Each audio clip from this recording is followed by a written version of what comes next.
Mira, em pillen ara llegint així este llibre, molt interessant. Sí, sí, sí, sí. I si es dic que és d'un dels artistes més internacionals que tenim, d'ací de la província de València, què en dirien? Així, una pista clara. Ximo Tebar, clar que sí, enhorabona per este llibre i moltes gràcies per vindre així al programa. Què tal? Bueno, Com estàs? gracias a vosotros por invitarme y, evidentemente, por darnos un espacio de visibilidad Claro. que siempre es de agradecer. Para nosotros es un honor que estés aquí porque más o menos siempre has aparecido en nuestras vidas. Yo hablaba con compañeros, ¿no? Que en cuántas programaciones culturales de municipios que yo he ido y he visto, mira, Chimo Tebar, ¿dónde está Chimo Tebar? ¿No? Apareces en un montón de programaciones culturales, de agendas culturales, y eso dice mucho de ti. Bueno, la verdad es que llevo muchos años también y evidentemente pues he hecho muchísimos conciertos aquí en la Comunidad Valenciana, en toda España y en todo el mundo. En todo el mundo. Y entonces, bueno... Pues estamos hablando de que, o sea, tú eres un personaje público, evidentemente. O sea, el jazz, ¿no? Es, digamos, el que te ha dado a conocer, pero al mismo tiempo eres un gran compositor, eres productor musical también. Es decir, tienes, o sea, dentro del mundo del jazz hay un gran bagaje tuyo, ¿no? O sea, y todo nace de bien pequeñito, de forma autodidacta. Pues, según tengo entendido, ya con 7 años empiezas a tocar la guitarra. Sí, además, curiosamente, porque yo, mi familia no tiene tradición de músicos, no hay nadie que sea músico ni que toque ningún instrumento siquiera. Y a mí el hecho de llegarme un instrumento a mis manos fue por una desesperada solución que a mi madre se le ocurrió para que dejara de comerme las uñas. Es decir, después de... Algo muy práctico, ¿no? Exacto. Después de tantos intentos con esto que se ponía antiguamente, la pebrera que Sí. nos ponían en el eso, o guantes, ¿no? Pues al final dijeron, bueno, vas a hacer un instrumento. Empecé, me pusieron un xilófono, lo de Sí. que lo rompí enseguida, es decir, no cuajó. Y el siguiente instrumento que me pusieron en las manos fue la guitarra a los 7 años. Ajá. Y bueno, y ahí sí que realmente me identifiqué con ella y hasta ahora pues estoy con Y ella. tanto identificarte con ella que la portada del libro ya estás tú con... Prácticamente duermes con ella, ¿no? Casi, casi. Sí, ¿no? sí, la verdad que sí. Claro, Voy a es que... decirte, ¿no? Claro, cada uno, cuando metemos aquí a un artista, siempre preguntamos, evidentemente, cómo conectan, ¿no? Con ese fondo interior a través de la música, ¿no? Porque la música va al hipocampo, nos revuelve, ¿no? Siempre decimos que es el único arte que no necesita de mucho raciocinio, ¿no? Porque realmente estás viendo una escultura o estás viendo un edificio arquitectónico y más o menos pues relacionas con un estado, cuándo se creó, la época, si es art déco, si es modernista, etcétera, Sí, etcétera, sí, ¿no? sí, Pero sí. de repente la música de repente es como algo que es algo muy interno, ¿no? ¿Cuándo te diste cuenta tú de que querías dedicarte a esto de la música? Bueno, todo fue un cúmulo de consecuencias en la vida, ¿no? Es decir, como has comentado antes, duermes con la guitarra. Bueno, yo pienso, y además así se lo digo a mis alumnos también, es decir, para tocar bien un instrumento o para hacer bien algo, ¿no? Para ser un maestro de algo, Sí. tienes que dedicarte a ello en cuerpo y alma, ¿no? Entonces yo he estudiado muchísimo la guitarra, muchísimas horas, todos los días. Últimamente, ya en los últimos años, menos, por circunstancias también, pero yo he estado muchos años estudiando muchísimas horas la guitarra diariamente. Por eso la toco bien, ¿no? Es decir, eso es una cosa matemática. Sí. Y con respecto a lo que comentas, pues sí, el hecho de que haya investigado también, porque aparte de estudiar la técnica del instrumento y dominar, en este caso la guitarra, pues también he tenido inquietudes, ¿no? Desde el punto de vista de investigación, desde el punto de vista de composición y de muchas otras cosas, de producción musical, como has comentado. Y una de las cosas que yo me alegro ahora con los años, que vi clara muy pronto, es el hecho de no darle la espalda a la tradición de uno y a su propia cultura. Es decir, por lo menos en mis años de joven, era muy, y tú esto lo reconocerás también, era muy habitual el rechazar la cultura de uno y pensar que lo de fuera siempre es lo mejor. Esto, y siempre que había una prenda o un disco, esto es del extranjero ya era, era un sinónimo de que era más calidad de lo que tenemos aquí, ¿no? Entonces, yo, gracias a Paco de Lucía, por ejemplo, ¿no? Que era mi ídolo, que después tuve la oportunidad de conocer y de convivir con él, ¿no? Y de aprender con él cosas maravillosas, ya no solo de la guitarra, sino de la vida, ¿no? Me di cuenta de la riqueza de nuestra cultura y nuestra tradición, y como a mí, por tradición me toca eso, pero intelectualmente me interesaba y me gustaba y me emocionaba y me apasionaba la filosofía de otras músicas que no me corresponden por cultura, como el jazz, como la música brasileña, como las músicas étnicas de otras culturas, como la India, pues entonces empecé a trabajar en hacer una fusión de músicas entre lo que a mí me gustaba intelectualmente y a mí lo que me tocaba por tradición. Por eso surgió esa línea de investigación que al final me han reconocido como una creación, ¿no? El son mediterráneo. Y ese libro lo que habla y lo que comenta, pues es un análisis de esa evolución de investigación hecha por un doctor en investigación musical de la Universidad de Valencia, que es José Pruñonosa. Y está muy bien planteado el libro, porque en la primera parte es una investigación que él hace por su propia cuenta, sacando sus conclusiones en base a lo que ha investigado y en base a lo que ha como si dijéramos, recopilado de información a todos los niveles, a nivel de artículos de prensa, a nivel de su propia investigación, el doctor. Y después, en la segunda parte es interesante porque él me hace una entrevista a mí personal y todas esas hipótesis que él plantea en la primera parte de su cosecha, pues evidentemente yo en primera persona, como artífice de esa historia, pues aclaro las dudas que él plantea en la primera parte. Es decir, que es muy interesante y muy ameno de leer, ya no solo para los especialistas en música, sino para todo el público. Sí, muy recomendable. Se llama Chimo Tebar, la guitarra del jazz del Mediterráneo, de José Pruñonosa, ¿vale? Así tienen interés, ¿vale? De la editorial, suposa... Piles. Piles, la editorial por excelencia musical en este país, una editorial internacional que se llama Piles. Ajá. Que una auténtica maravilla. Antes has comentado, ¿no?, el hecho de haber conocido a Paco de Lucía, que has dicho una cosa muy interesante, que no solo aprendiste de música, sino que aprendiste de vida. Hay una anécdota que cuenta Mark Knopfler, el guitarrista de Dire Straits, que él dice claramente: yo pensaba que sabía tocar la guitarra, cuando es un referente importante, hasta que oía hablar de Paco de Lucía. Cuando lo escuché, dije: yo no sé tocar la guitarra. Es otro es nivel. Una anécdota que cuenta este gran artista también. ¿Qué es para ti? ¿Qué ha sido para ti a lo largo de esta trayectoria tus referentes? Evidentemente Paco de Lucía es un referente para muchos artistas, muchos guitarristas. ¿Alguien más que para ti haya sido importante para tu evolución? Por supuesto, hay muchos evidentemente. Porque yo en ese sentido también soy muy versátil y muy abierto. Es decir, yo disfruto de muchos tipos de música, no me centro exclusivamente en uno.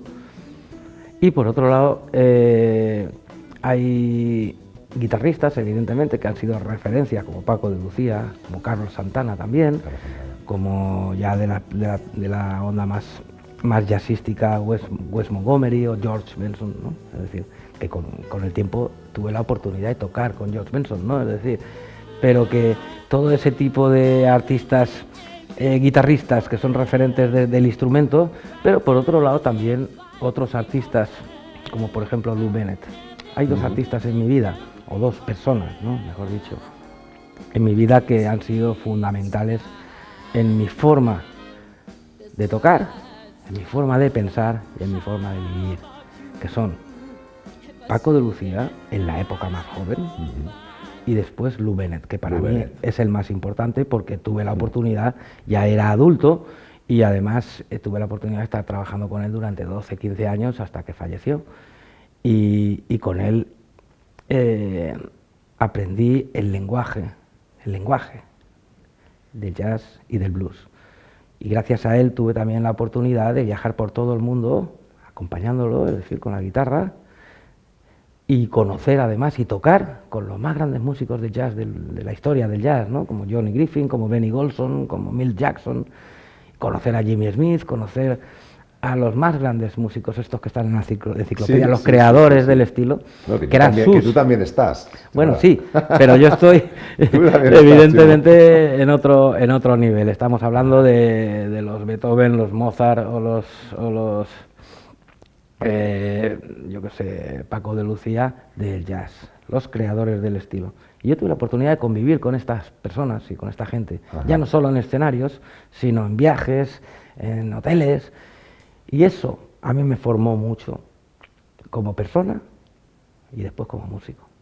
Chimo Tebar, como artista, evidentemente cuando enlazas con un, entre comillas, un padre musical, ¿no? que te ayuda a aprender, es muy importante, pero también has hablado del factor tiempo, ¿no? El hecho de poder convivir con esta serie de personas durante el viaje, ¿no? Eso es lo más importante. Claro, porque tú dices, me ayudó a conocer un mundo realmente del jazz, ¿no? Por ejemplo. Claro, desde que te inicias, que conoces a la persona, hasta que evolucionas con ese artista que has comentado, que estuviste 14, 15 años trabajando con él, claro, te modifica, ¿no? La forma de ver la música y de sentirla, claro. Y la vida. Y la vida. Efectivamente. Sí, porque hay muchos elementos a veces, es decir, el jazz es un lenguaje, es un lenguaje como lo que estamos hablando tú y yo, y eso es la esencia de esta música tan bonita y tan maravillosa, que se hace en función de lo que acontece en el momento. Es decir, esta conversación que estamos teniendo tú y yo, en esta entrevista, esto no está ensayado, estamos hablando. Y acabaremos hablando, contando un chiste, contando una anécdota, algo triste, algo alegre, no lo sé cómo acabará esta conversación. Pero se llevará a cabo y tendrá un sentido y una dirección. Eso es tocar jazz, eso es conocer el jazz. Y es un lenguaje. Mucha gente se piensa que el jazz es un estilo de música solamente. No, es un lenguaje y es una filosofía. Es una filosofía de vida. Efectivamente.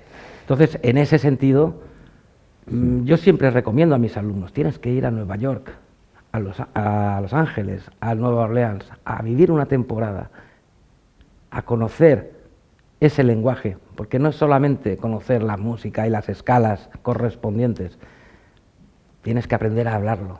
Y hay muchas cosas de argot, de tradición, que no se enseñan, que no están en los libros, que se aprenden con la convivencia. Por eso es tan importante la convivencia. Sí, como filosofía del jazz también da la sensación, como observador y espectador, de que siempre está vivo.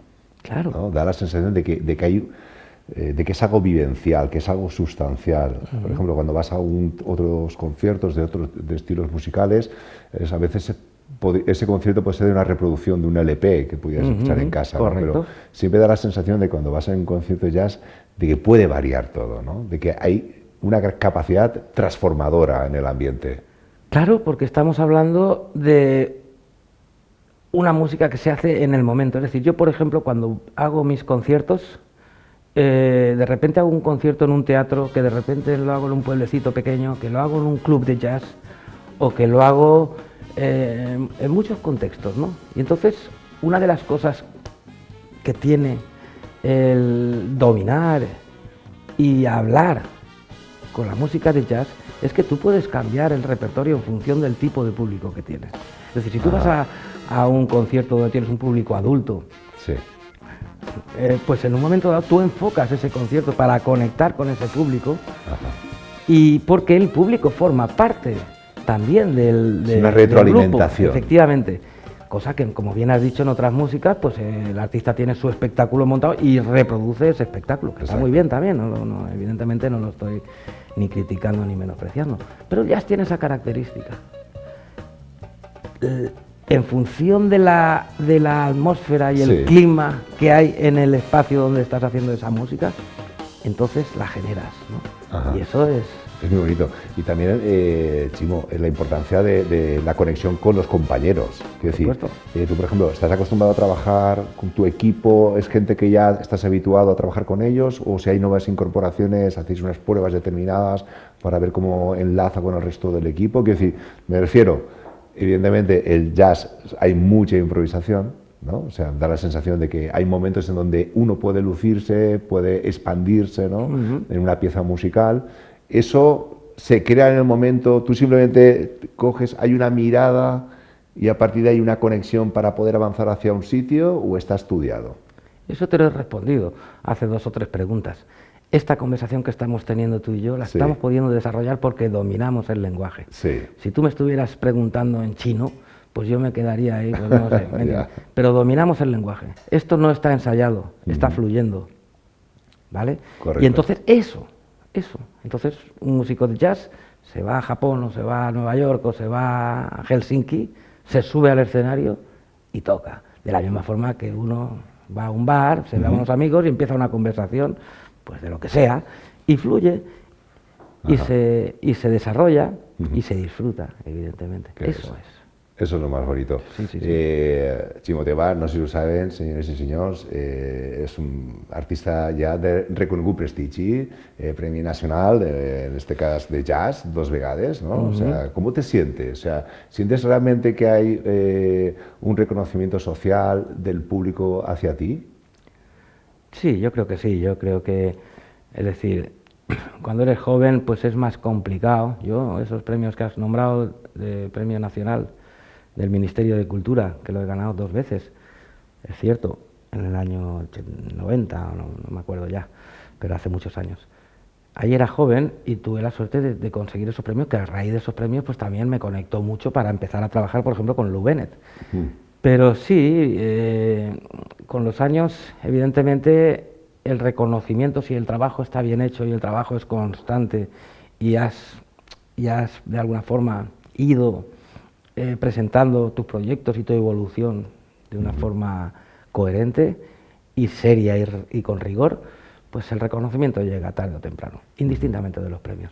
Pero los premios sí que es verdad que te ayudan pues a tener una visibilidad y un reconocimiento, como si dijéramos, acreditado en un papel que va bien, es decir.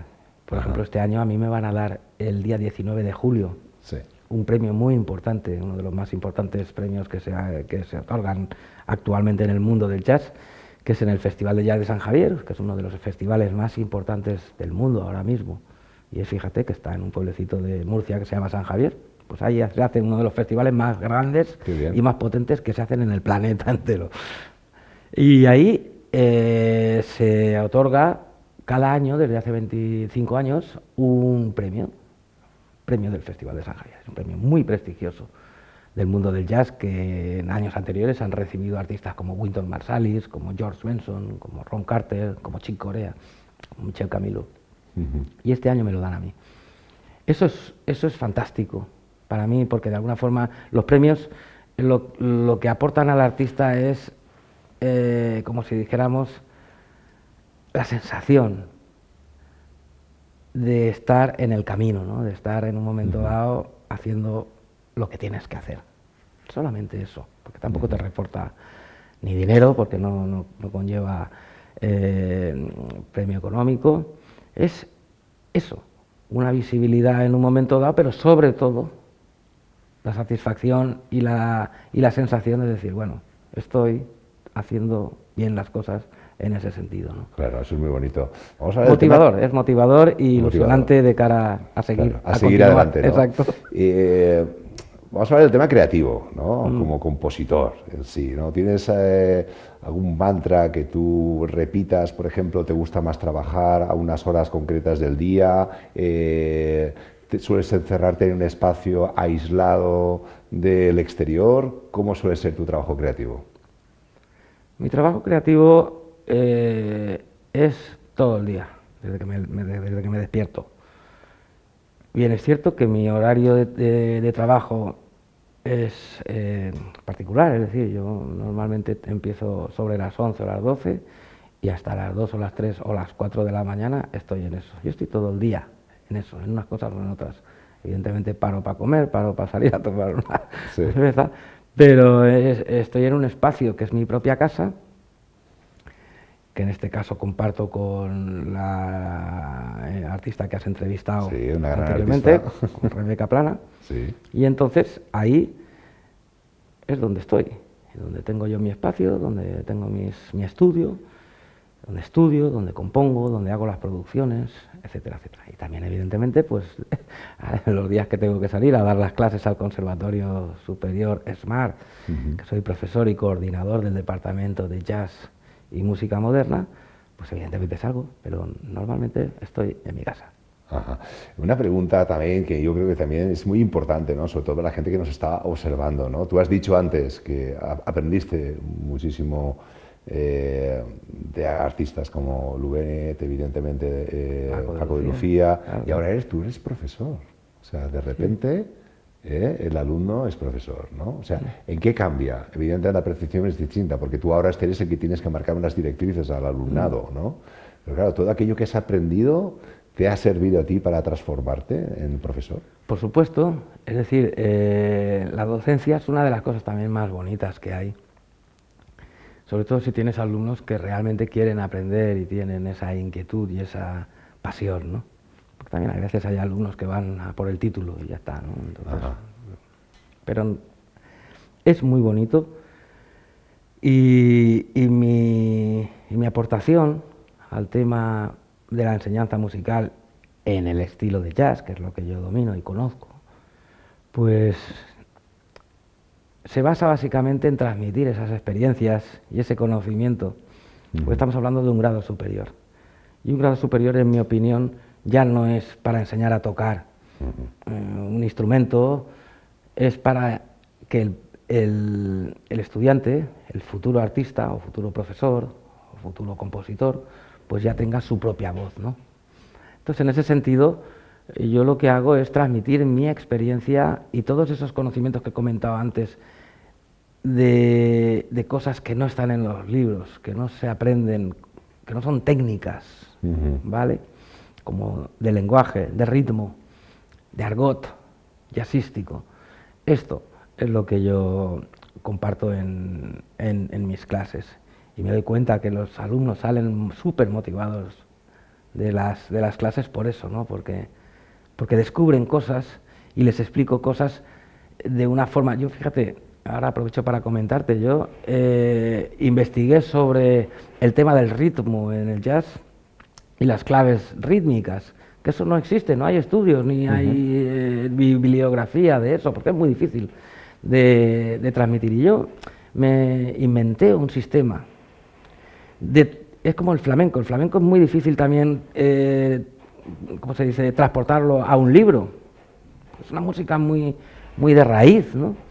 Y yo inventé un sistema que presenté en Nueva York en un congreso que se hace anualmente de universidades de la especialidad de jazz de todo el mundo, y ahí me premiaron por esa innovación de transmisión de la enseñanza del ritmo del jazz.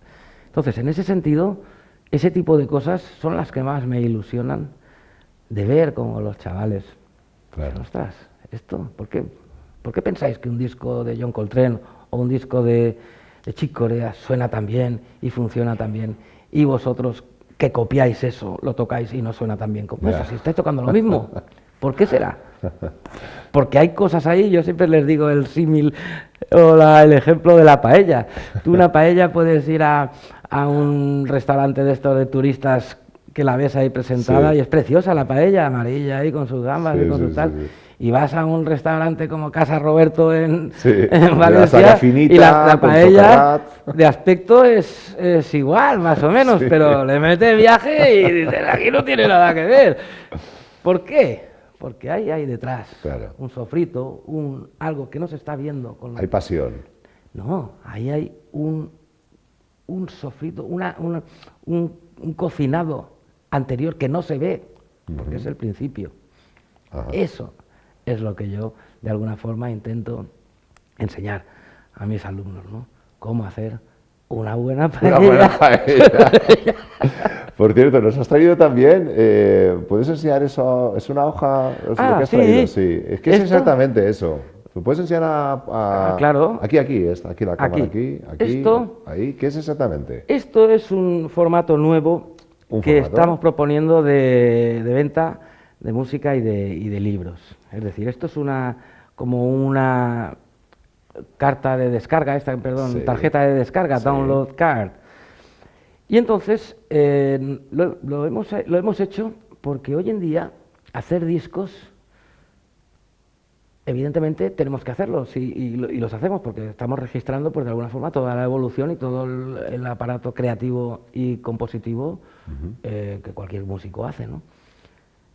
Pero lo que me he dado cuenta es que el hacer discos físicos hoy en día, bien sea CD o LP, aunque el LP está poniéndose de moda desde el punto de vista del coleccionismo, Sí. pero en realidad hoy en día todo el mundo escucha la música en streaming, en Spotify, en iTunes, en YouTube. Entonces, yo te traigo un CD con toda la ilusión a ti, te lo doy, Sí. y tú dices, "Ay, muchas gracias, fírmamelo", pero ese CD posiblemente ni lo abras porque lo escucharás en eso. Y me ha pasado tantas Claro. veces que al final hemos decidido hacer esto. Sí. Y esto es una tarjeta de descarga, download card, donde con un código tú te descargas ya no solo 3 discos o 50 canciones, que las puedes escuchar también en Spotify o en eso, es decir, no tiene ningún como si dijéramos, valor añadido, sencillamente que te descarga la música, pero la tarjeta lleva los libretos Sí. de los CDs y además ese libro que has comentado, pues también en formato ebook te lo puedes descargar. Ya no solo ese libro, sino 2 libros más, uno que hice sobre la música de Pat Metheny y otro análisis, un libro de análisis también sobre Jimi Hendrix. Entonces estos tres libros, más 3 discos, que uno de ellos son 4 LPs, pues con una descarga Qué bien. los tienes Qué bien. y aparte lleva sus códigos de... ¿Eso dónde lo pueden adquirir? Esto en la página web mía, ¿cómo bueno, se llama? en una dirección que se llama card.chimotebar.com o en chimotebar.com, Sí. tú aparece, puedes ¿no? adquirirla, ¿vale? Y evidentemente en los conciertos también las ofrecemos y nada, yo te regalo una para Fantástico. que... Esta me la quedo yo. Exacto, esa te la... Bueno, regalazo. Te estoy regalando ahí 80 canciones. 6 discos 6 discos. y 3 libros. Madre mía. Bueno, me siento ya. Bueno. Bueno, esto me lo llevo a casa yo con una ilusión. Sí, eso. Porque lo voy a escuchar, lo voy a escuchar. Buah, qué maravilla. Y también recorden Chimo Teva, la guitarra del jazz mediterráneo. Como muy bien has dicho, ¿no? Era el son mediterráneo, ¿no? Son mediterráneo, exacto, que es fusiona las músicas mediterráneas con el jazz. Y bueno, fantástico. y si me permites aprovechar este momento Sí. para invitar a la gente que nos esté escuchando y nos esté viendo, Por supuesto. que en el mes de julio estaré de gira aquí en España presentando diferentes proyectos. Por ejemplo, el día 8 de julio, sábado, estaré en el Teatro Principal de Valencia haciendo un concierto. Muy bien. Día 8 8 de julio. de julio, Teatro Principal de Valencia. De Valencia. Muy bien. Es decir, mi auditorio preferido de todo el mundo. Sí, qué Sé que bien. hay otros que son más relevantes, como la Scala de Milán o el Lincoln Center, pero para mí el Teatro Principal de Valencia es Claro. una acústica maravillosa. Sí. Después, el día 19 de julio, estaré en el Festival de Jazz de San Javier también haciendo un concierto doble, porque me dedican una noche doble, porque como te he comentado antes, me dan el premio. Sí. Entonces eso es el día 19 de julio, miércoles. También estaré en Madrid 3 días, 14, 15 y 16 de julio. Y ahora mismo me has pillado que hay algunas cosas más, pero no las... Sí, pero bueno, en la recuerdo. página web seguramente pueden entrar y Por pueden supuesto, visualizar. ahí está todo. Muy bien. chimotebar.com. Perfecto. Y ahí tienen toda la información de los conciertos, los discos, la tarjeta esa que la pueden adquirir. Qué maravilla. Y nada, y muchísimas gracias por haberme... Muchas gracias, Chimo ofrecido Teva, este pues espacio. sobre todo nos ha encantado tu visión de la música y que seas un referente, que estés abierto a venir a nuestro programa aquí en directo. Ha sido una auténtica maravilla y un auténtico honor. Chimo. Bueno, y quiero animar también, estamos en la Comunidad Valenciana, Sí, que es la comunidad de la música. totalmente. Es decir, quiero decir que hemos abierto un departamento de jazz y música moderna en el Conservatorio Superior ESMAR, y ese departamento yo lo estoy coordinando junto con un elenco de profesores maravillosos como David Pastor, el trompetista, como Carlos Martín, el trombonista, como Ricardo Belda, el pianista, como Josby Muñoz, saxofonista. Es decir, es un conservatorio superior de primer nivel. Y estando en la Comunidad Valenciana, como estamos, con todo el socialmente arraigado de las bandas y de la música, pues quiero invitar a todos los músicos a conocer el proyecto docente de grado superior del Conservatorio Superior ESMAR, y que si se plantean introducirse, tener la experiencia de formación en el ámbito del jazz, ahí te encontrarán. Ahí me encontrarán. Ahí te encontrarán. Seguro que es un auténtico placer. Ja saben, senyors i senyors, deixen aconsellar per un expert musical com és Ximo Tebar. Muchísimas gracias, un placer. Gracias a vosotros. Y hasta pronto. Gracias.